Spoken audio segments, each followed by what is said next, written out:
Hello, कैसे हैं आप सब। हमने हमारी लास्ट वीडियो में चैप्टर 1 किया था जिसका नाम था मैटर्स इन आवर सराउंडिंग। ये chapter NCERT class 9th science का है, ठीक है। अब फ्रेंड्स हुआ क्या, इस चैप्टर की कुछ डेफिनेशंस थी, कैरेक्टरिस्टिक हैं, जो मैं आपको एक बार दोबारा एक्सप्लेन करना चाहता हूँ, जिससे कि आपको ये अच्छे से रिवाइज हो जाए। और साथ में हमने जो स्टेट्स ऑफ मैटर पढ़े थे, सॉलिड, लिक्विड एंड गैस, इनके बीच का जो डिफरेंस है उसको आज हम अच्छे से करेंगे। और एक ऑस्मोसिस टॉपिक है, वो भी हमें पढ़ना है, और कुछ ऐसा यूनिट्स वगैरह का भी हम देखेंगे।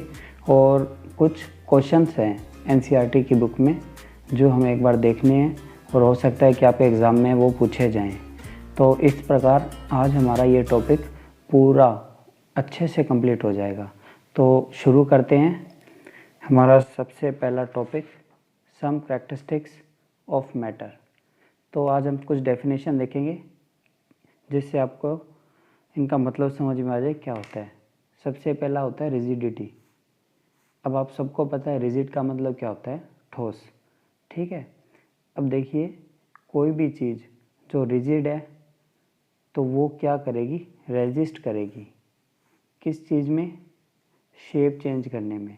मीन्स अगर आप आपका पेन लेते हैं तो वो एक रिजिड बॉडी है, तो उसकी आप शेप चेंज नहीं कर सकते, चाहे आप उस पर कितना भी प्रेशर डालें। अगर आप ज़्यादा प्रेशर एक्सर्ट करेंगे तो यहाँ से टूट जाएगा, ठीक है।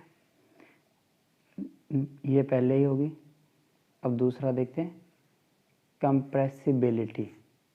आप सभी जानते हैं कंप्रेस का मतलब क्या होता है, दबाना। और इससे हम क्या समझते हैं कि हम कोई भी मैटर को फोर्स अप्लाई करके दबाएंगे तो उससे उसका क्या होगा, वॉल्यूम डिक्रीज हो जाएगा। फोर्स की यूनिट क्या होती है, न्यूटन, ठीक है। अब देखिए, आप लिक्विड एंड गैस, इन दोनों पर आप फोर्स अप्लाई करेंगे तो ये कंप्रेस हो सकते हैं। लिक्विड बहुत कम होगा, गैस बहुत ज़्यादा कंप्रेस हो जाती है। आप सभी जानते हैं एलपीजी एंड सीएनजी, ठीक है। और सॉलिड कंप्रेस नहीं होगा। तीसरा है फ्लूइडिटी। मैंने आपको पहले भी बताया था, जो चीज़ फ्लो करती है उसे हम बोलते हैं फ्लूइडिटी। लिक्विड फ्लो करता है हाई लेवल से लो लेवल की तरफ, ठीक है, हाई पॉइंट से लो पॉइंट की तरफ। एयर ऑल डायरेक्शन में फ्लो करती है, यानी गैस ऑल डायरेक्शन में फ्लो करेगी, सॉलिड फ्लो नहीं करेगा। फोर्थ है फिलिंग ए गैस कंटेनर। ये क्या होगा, गैस और लिक्विड दोनों को हम कंटेनर में फिल कर सकते हैं और ये दोनों कंटेनर की शेप ले लेंगे। Fifth, shape. आपके आसपास जो भी मैटर है उन सबकी एक फिक्स्ड शेप होती है, यानी उनकी एक्सटर्नल बाउंड्रीज। जैसे आपका पेन है, वो एक तरह से सिलेंड्रिकल शेप में है, जो कि एक फिक्स्ड शेप है, ठीक है। इस तरह आप खूब एग्जांपल दे सकते हैं। अगर आपके पास पेंसिल बॉक्स है तो वो क्या है, क्यूबॉइड है ना। आपका पेंसिल बॉक्स कैसा है, क्यूबॉइड शेप में होगा। उसके बाद में सिक्स्थ है काइनेटिक एनर्जी। काइनेटिक एनर्जी का फार्मूला होता है हाफ mv²। m यहाँ पर मास होता है, v वॉल्यूम का स्क्वायर, ठीक है। और एनर्जी ड्यू टू मोशन। देखिए, काइनेटिक एनर्जी कब होती है, जब कोई भी, जैसे आपकी गाड़ी है, कार, वो मोशन में है तो उसके अंदर क्या होगी, काइनेटिक एनर्जी। अगर यहाँ पर कोई चीज़ है, मान लीजिए स्टोन है, बिल्डिंग के ऊपर से स्टोन है, ठीक है, तो इसके अंदर यहाँ पर क्या है, ये होल्ड पे है, स्टिल है, तो इसके अंदर क्या है, potential energy, mgh। Potential energy क्या होती है? mgh। तो इसके अंदर क्या होगा? पोटेंशियल एनर्जी है, यानी इसके अंदर एनर्जी स्टोर है। इसके अंदर मूवमेंट के कारण एनर्जी है। इसके अंदर जब ये होल्ड पर है इसलिए इसके अंदर एनर्जी है। 7th होता है डेंसिटी, हिंदी में से बोलते हैं घनत्व। डेंसिटी का मतलब होता है मास अपॉन वॉल्यूम, मास ये वॉल्यूम। अब आपको एक बात बताइए, वाटर, घर पे आप कोल्ड ड्रिंक लेते हैं, आपने देखा होगा कोल्ड ड्रिंक के अंदर जब भी आपकी मॉम आइस डालते हैं तो वो आइस क्यूब है वो फ्लोट होते हैं। ऐसा क्यों है? क्योंकि आइस क्यूब की डेंसिटी वाटर से कम है, ठीक है, इसलिए ये पानी पे फ्लोट करती है। आइस की डेंसिटी वाटर से लेस है, इसलिए आइस वाटर पे फ्लोट करेगी। आइस की डेंसिटी वाटर से लेस क्यों है? बिकॉज it has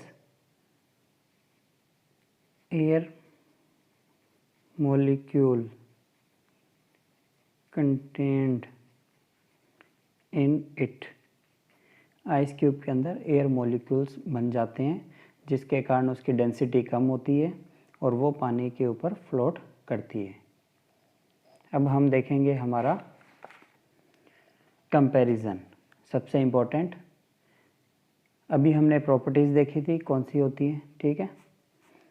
अब हम देखेंगे इनका कंपैरिजन सॉलिड, लिक्विड, गैस में, कि कौन सी प्रॉपर्टी के अंदर कौन सा मैटर कैसे रिएक्ट करती है, ठीक है। सबसे पहले हम देखते हैं रिजिडिटी। सॉलिड मैक्सिमम रिजिड, आप इसकी शेप चेंज नहीं कर सकते हैं, रिजिड होता है। लिक्विड, ठीक है, रिजिड नहीं है, आप इसकी शेप कैसे भी चेंज कर सकते हैं, नॉट, ठीक है। गैस नॉट रिजिड, इनमें कोई रिजिडिटी नहीं है, लेकिन सॉलिड के अंदर रिजिडिटी होती है, मैक्सिमम है। इसको आप प्रेशर या फोर्स से भी इसकी शेप चेंज नहीं कर सकते। अगर आप ज़्यादा प्रेशर या फोर्स अप्लाई करेंगे तो ये ब्रेक हो जाएगा। लिक्विड को आपने देखा होगा, कोई भी कंटेनर में डालेंगे तो उसकी शेप भी चेंज होती है। तो हमारा नेक्स्ट प्रॉपर्टी शेप ही है। तो शेप का क्या होगा? सॉलिड की शेप होती है फिक्स, आपने देखा होगा कोई भी आपके आसपास जितने भी सॉलिड मैटर हैं उनकी आप शेप देखिएगा वो फिक्स है। अगर आप बोलेंगे रबड़ बैंड तो उस पर हम एक्सटर्नल फोर्स अप्लाई करते हैं तो वो स्ट्रेच होता है, लेकिन जैसे ही हम फोर्स रिलीज़ करेंगे तो वो अपनी ओरिजिनल शेप में आ जाएगा। उसके बाद में बात करते हैं लिक्विड। लिक्विड हमेशा कंटेनर की शेप लेता है, अगर बीकर में डालेंगे तो बीकर, ग्लास में डालेंगे तो ग्लास की शेप। गैस भी कंटेनर की शेप लेती है, ठीक है। वॉल्यूम, इस पे यहाँ पे मैं लिख देता हूँ,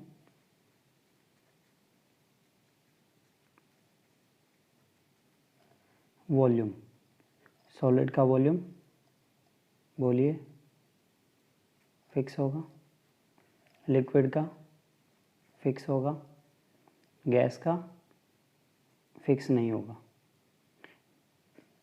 सॉलिड का हमेशा फिक्स रहेगा, लिक्विड का भी फिक्स रहेगा, क्योंकि लिक्विड को अगर हम किसी ग्लास के अंदर डालते हैं, अगर 100 ml की ग्लास है तो उसका अंदर क्वांटिटी 100 ml है, अगर वही हम बीकर के अंदर डालते हैं तो अंदर जो क्वांटिटी 100 ml थी वो 100 ml ही रहेगी, चाहे कंटेनर क्लोज है या ओपन है, कोई फ़र्क नहीं पड़ता। गैस को हमें क्लोज कंटेनर के अंदर ही हम स्टोर कर सकते हैं, ओपन होगी तो गैस का वॉल्यूम फिक्स नहीं रहेगा। फ्लूइडिटी, ये फ्लो नहीं होते क्योंकि आपको पता है सॉलिड है, ये फ्लो नहीं होंगे। लिक्विड, हाई एल्टीट्यूड से लो एल्टीट्यूड, अगर यहाँ पर लिक्विड है तो वो नीचे फ्लो करेगा, ठीक है। गैस ऑल डायरेक्शन में फ्लो करेगी।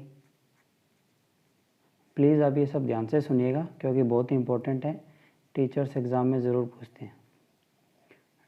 अब बात करते हैं डिफ्यूज़न की।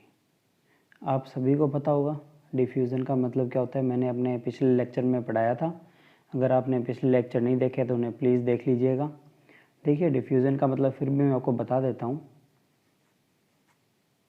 ये बीकर है, इसके अंदर हमने क्या डाला है, पानी, ठीक है, वाटर है।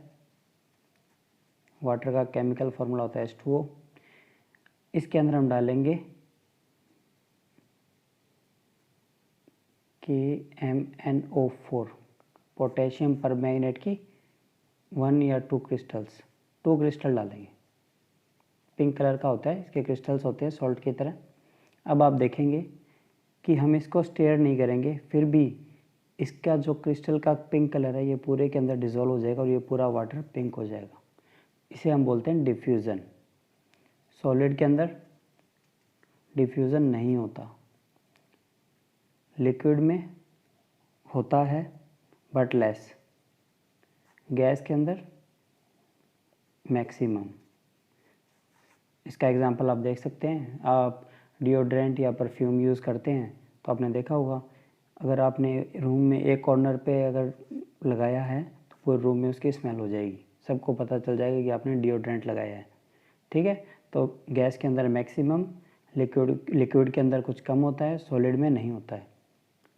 स्टोरेज, सॉलिड स्टोर करने की ज़रूरत नहीं है, ऑलरेडी सॉलिड शेप में होता है तो इसे आप कहीं भी रख सकते हैं। लिक्विड, लिक्विड को स्टोर करने के लिए ओपन और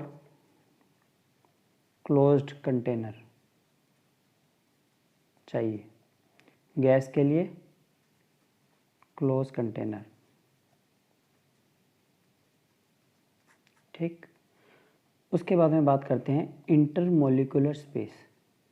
देखिए सॉलिड हार्ड होता है तो इसका मतलब क्या होगा, इसके जो मॉलिक्यूल्स हैं वो बहुत पास पास में होंगे। लिक्विड आप सबको पता है शेप चेंज करता है, वॉल्यूम फिक्स होता है, तो इसके मॉलिक्यूल्स थोड़ा डिस्टेंस होगी इनके बीच में, देखा, ठीक है, डिस्टेंस है। गैस के अंदर क्या होगा, बहुत दूर दूर, बहुत ज़्यादा गैप होगा। फ्रीली मूविंग मॉलिक्यूल्स गैस के अंदर।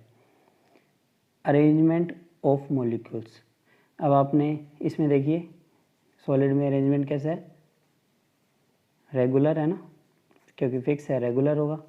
यहाँ पर इरेगुलर और इधर highly irregular.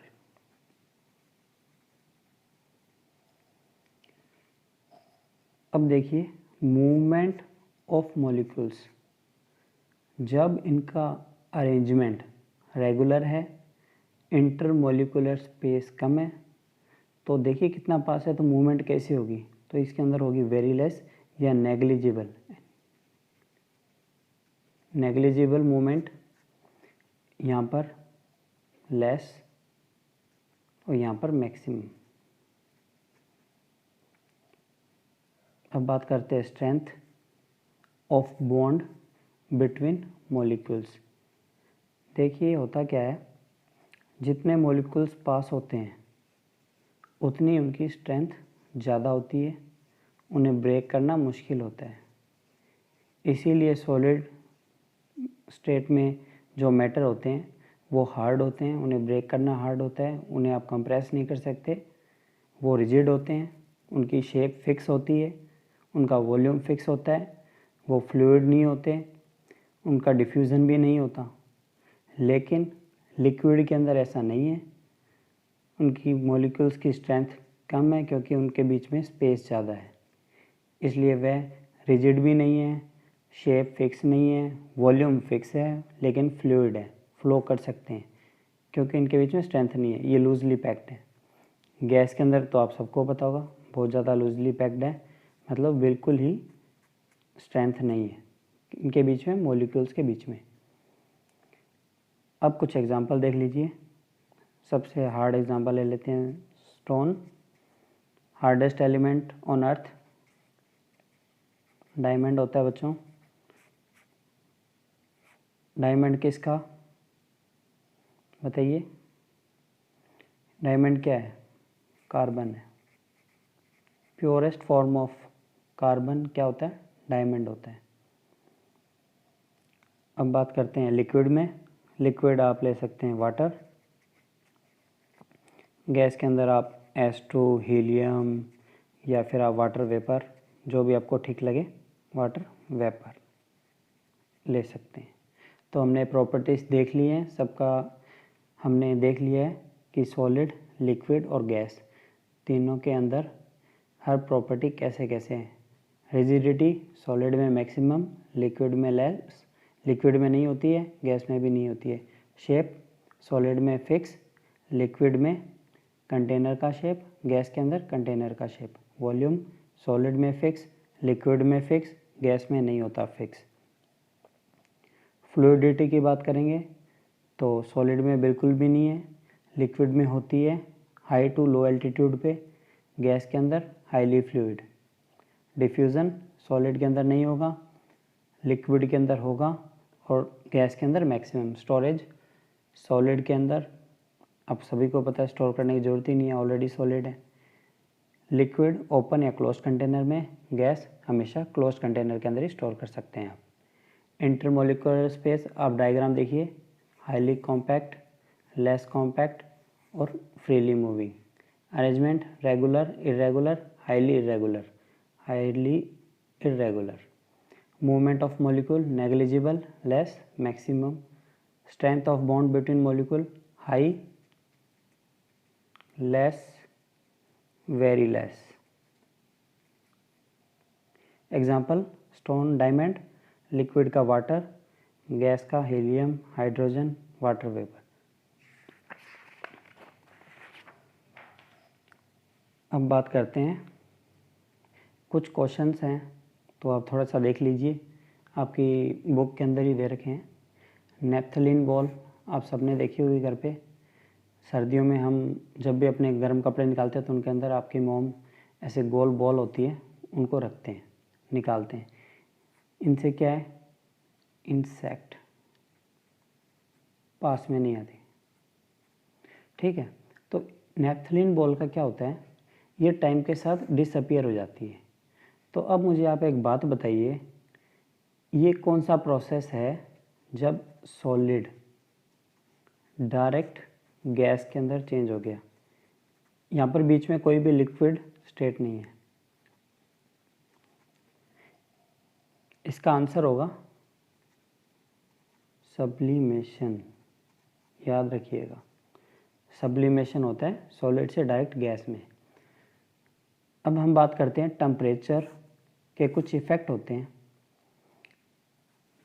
Diffusion, evaporation, compression of gas, solubility और एक्सपेंशन ऑफ गैस पर टेम्परेचर का क्या इफ़ेक्ट होगा? अगर हम टेम्परेचर इंक्रीज़ करेंगे तो ध्यान दीजिए, टेम्परेचर को इंक्रीज़ करेंगे और हम इनका देखेंगे इनमें क्या क्या चेंजेस आएंगे। टेम्परेचर अगर इंक्रीज़ होगा तो डिफ्यूज़न इंक्रीज़ होगा। देखिए ये एरो ऊपर जा रहा है तो इंक्रीज़, अगर नीचे करेंगे तो डिक्रीज़। तो टेम्परेचर इंक्रीज़, डिफ्यूज़न ज़्यादा होगा। एवेपोरेशन मतलब ये भी ज़्यादा होगा। देखो डिफ्यूज़न मैंने आपको बताया था कि अगर कोई कंटेनर है, इसके अंदर पानी है, इसके अंदर इंक डालते हैं एक ड्रॉप, तो वो अगर टेम्परेचर नीचे गर्म होगी तो इसके अंदर मूवमेंट ज़्यादा होगी, तो ये जल्दी से डिफ्यूज़ हो जाएगी पूरे में। एवोपरेशन क्या होता है? कोई कंटेनर, ऊपर कंटेनर है, इसके अंदर पानी है, ऊपर के जो पार्टिकल्स या मॉलिक्यूल्स होते हैं इनके अंदर एनर्जी हाई होती है, तो ये सरफेस को लीव कर देते हैं और जिससे क्या, जिसे हम बोलते हैं एवोपरेशन, और इसी के कारण हमें कूलिंग इफेक्ट महसूस होता है। तो टेम्परेचर इंक्रीज़ तो एवोपरेशन इंक्रीज़। अब देखिए कंप्रेशन ऑफ गैस, अगर हमें कोई भी गैस को कंप्रेस करना है तो हमें प्रेशर को इंक्रीज़ करना होगा, टेम्परेचर को डिक्रीज़, ठीक है। तो यहाँ पे टेम्परेचर इंक्रीज़ हो रहा है तो कंप्रेशन क्या होगा? कम होगा। ठीक है। सोल्यूबिलिटी, ये तो आप सभी जानते हैं कि अगर आप कोल्ड वाटर के अंदर शुगर को मिक्स करेंगे तो मिक्स हो जाएगी, बट आपको बहुत ज़्यादा मेहनत करनी पड़ेगी। लेकिन अगर हॉट वाटर में करेंगे तो शुगर इजीली सॉल्यूबल होगी। तो इसका मतलब क्या होगा, टेम्परेचर के साथ सॉल्युबिलिटी इंक्रीज़ हो जाएगी। एक्सपेंशन ऑफ गैस, तो यहाँ पे देखो कंप्रेशन क्या हो रहा था, कम हो रहा था, एक्सपेंशन क्या होगा, इंक्रीज़ होगा। तो ये हमने क्या देखा, अलग अलग जो कैरेक्टरिस्टिक्स होते हैं, डिफ्यूज़न, एवोपरेशन, कंप्रेशन, एक्सपेंशन और सॉल्युबिलिटी, इनका चेंज टेम्परेचर के साथ किस प्रकार होता है। अब एक क्वेश्चन और है, जो मिट्टी का घड़ा होता है वो गर्मियों में पानी ठंडा क्यों देता है, या उसके अंदर पानी ठंडा क्यों रहता है। Why water remains cold in summer in earthen pot. इसका आंसर होगा एवेपोरेशन। मैंने पिछले लेक्चर में समझाया था, पॉट होता है सैंड का होगा, मिट्टी का होगा, इसके अंदर पोर्स होते हैं, यहाँ से पानी बाहर आता है। जब बाहर पानी आ जाएगा, इधर क्या है, सन है, गर्मी है, हीट है, तो इससे क्या होगा, जो ऊपर के पानी के मोलिकुल्स हैं इनको हीट मिलेगी और ये हवा में वेपर बन के उड़ेंगे, एवोपरेशन होगा। और जब देखो, जब ये हवा में जाएंगे तो पीछे क्या छोड़ जाएंगे, कोल्ड, ठंडा।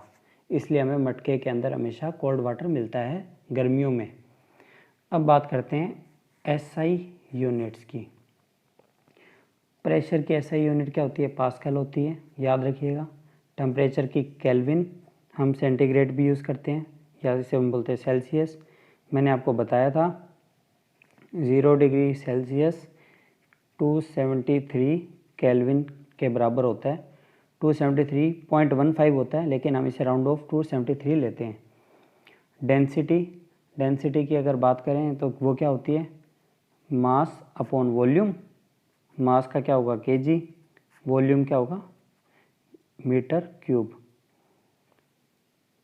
मास केजी में, volume metre cube. Metre cube क्यों होगा, आप सबको पता है वॉल्यूम क्या होता है, कोई क्लोज सरफेस का वॉल्यूम होता है। ये बच्चों क्या है, क्यूबॉइड। इसका क्या होगा वॉल्यूम, अगर इसकी ये लेंथ हम क्या लेते हैं, ये ए लेते हैं, और ये हाइट है ये भी हम ए लेते हैं, और ये ब्रेड्थ है ये भी ए लेते हैं, तो इसका वॉल्यूम क्या होगा, length into breadth into height, V बराबर ए क्यूब। तो यहाँ पर हमने एम लिया है, मीटर है, तो ये क्या हो गया, वॉल्यूम एम क्यूब। तो बहुत इजी है समझना, ये क्या है, सॉरी ये क्यूबॉइड नहीं है, ये क्यूब है, मैंने ध्यान नहीं दिया। देखो क्यूब जिसकी all sides are equal, cuboid क्या होगा,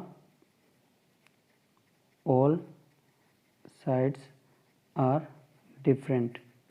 क्यूब किससे बनता है, स्क्वायर से, क्यूबॉइड रेक्टेंगल से। अगर आप सब मुझे बोलेंगे, अगर आप चाहें मुझसे मैथ भी पढ़ सकते हैं, अगर आप मुझे बोलेंगे तो मैं मैथ के भी लेक्चर अपलोड कर दूंगा। अब बात करते हैं हमारे इस टॉपिक की, इस चैप्टर के लास्ट टॉपिक की, और ये भी बहुत इम्पोर्टेंट है। इसके मैंने एक दो क्वेश्चंस देखे थे, तो मैंने कहा इसको डिस्कस कर लेना चाहिए। इसका नाम होता है ऑस्मोसिस।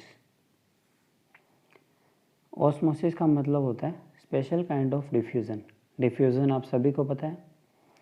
अब बात करते हैं ऑस्मोसिस क्या होता है। ऑस्मोसिस के अंदर क्या होता है बच्चों, low concentration to high concentration liquid की मूवमेंट होती है। ठीक है, लो कंसंट्रेशन का मतलब क्या होगा, मान लीजिए प्योर वाटर है, ये एग्जांपल ही देख लीजिए आप। ये क्या है, वाटर है, ठीक है, ये वाटर है, इसकी कंसंट्रेशन क्या है, लो है, क्योंकि इसके अंदर कोई भी इम्प्योरिटीज़ नहीं है। और ये क्या है, रेसिन, हिंदी में इसे क्या बोलते हैं, मिनका, MINK, मिनका, आई थिंक यही नाम होगा, मिनका, ठीक है। तो वाटर है, लो कंसंट्रेशन है, इसके अंदर आप देखिए सॉलिड है एक तरह से, ये क्या है, सॉलिड है, इसके अंदर क्या है, डेंसिटी हाई है, कंसंट्रेशन ज़्यादा है, और इसके चारों तरफ क्या है, एक मेम्ब्रेन है, एक कोटिंग होती है जो इसकी स्किन है, इसे ये होगी सेमी परमिएबल मेम्ब्रेन, जिसके आर पार वाटर आ जा सकता है, ठीक है। अब क्या करेंगे हम क्या करेंगे, जो ये वाटर है ना, ये अपने आप लो कंसंट्रेशन से हाई कंसंट्रेशन की तरफ जाएगा और इसका साइज़ एनलार्ज कर देगा। अगर ये पहले इतनी थी तो बाद में ये पानी को एब्जॉर्ब करेगी और इतनी बड़ी हो जाएगी। एक एग्जांपल मैं दे देता हूँ आपको, जो भी दुबई आप सभी ने नाम सुना होगा, UAE के अंदर है, तो यहाँ पर क्या होता है, पानी की कमी रहती है, ड्रिंकिंग वाटर की। तो यहाँ पर पानी कैसे मिलेगा, यहाँ पर पानी मिलता है REVE, रिवर्स ऑस्मोसिस से, ठीक है। यहाँ पर पानी कैसे मिलता है, रिवर्स ऑस्मोसिस से, हाई कंसंट्रेशन से लो कंसंट्रेशन की तरफ मूव करना। सॉल्ट वाटर है सी का, सॉल्ट वाटर है सी के अंदर, और इसकी कंसंट्रेशन क्या होगी, हाई, और इसको लो कंसंट्रेशन, यानी हम प्योर वाटर। तो ऐसे हम प्योर वाटर गेन करते हैं, कहाँ पर, दुबई में, जहाँ पर पानी की कमी है। और एक एग्जांपल आप और देख लीजिए, अर्थवॉर्म प्लस साल्ट, इसका मतलब ये है कि अगर आप केंचुआ होता है उसके ऊपर अगर साल्ट डालेंगे तो वो स्क्वीज़ हो जाएगा, वो मर जाएगा, क्योंकि उसके अंदर ऑस्मोसिस होता है, साल्ट उसकी बॉडी के अंदर जाता है और वो सांस लेने में उसको दिक्कत होती है, वो मर सकता है। तो प्लीज़ ऐसा नहीं कीजिएगा। ये एज ए एग्ज़ाम्पल आपको मैंने बताया है। पिकल इन साल्ट, ये भी एक ऑस्मोसिस का मेथड है, जिससे कि हमारा पिकल ख़राब नहीं होता। तो इसके साथ ये हमारा ये टॉपिक समाप्त होता है, जिसका नाम था मैटर इन आवर सराउंडिंग्स, ठीक है। तो ये हमारा पहला चैप्टर था, इसके हमने सब कुछ कवर कर लिए। मैटर क्या होता है, इसकी स्टेट क्या होती है, कैरेक्टरिस्टिक्स, फिजिकल, और इनके जो सॉलिड, लिक्विड और गैस, इनके बीच का जो डिफरेंस था वो भी हमने आज देख लिया है। कुछ क्वेश्चंस थे वो देख लिए, ऐसे यूनिट्स वगैरह भी हमने देख लिए। तो अब हम नेक्स्ट जो चैप्टर है हमारा वो स्टार्ट करेंगे अगले वीडियो में, जिसका नाम है is matter around us pure. उसका नाम होगा is matter around us pure. तो ऐसा है, आप मेरे साथ बने रहिएगा। हम हर एक टॉपिक को अच्छे से करेंगे, समझ के करेंगे, कोई जल्दबाजी नहीं है। मैं नहीं चाहता कि आपके मार्क्स कटे, आप अच्छे से पढ़ें और इन्जॉय करें। हाँ, अगर कुछ सजेशन है, अगर आपको लगता है कि मुझे कुछ इम्प्रूव करना चाहिए, तो आप मुझे ज़रूर कमेंट बॉक्स में लिख के ज़रूर बताइएगा। और अगर मेरे वीडियोस आपको पसंद आते हैं तो प्लीज़ मुझे इनकरेज करने के लिए लाइक, शेयर और सब्सक्राइब ज़रूर कीजिएगा। थैंक यू, धन्यवाद।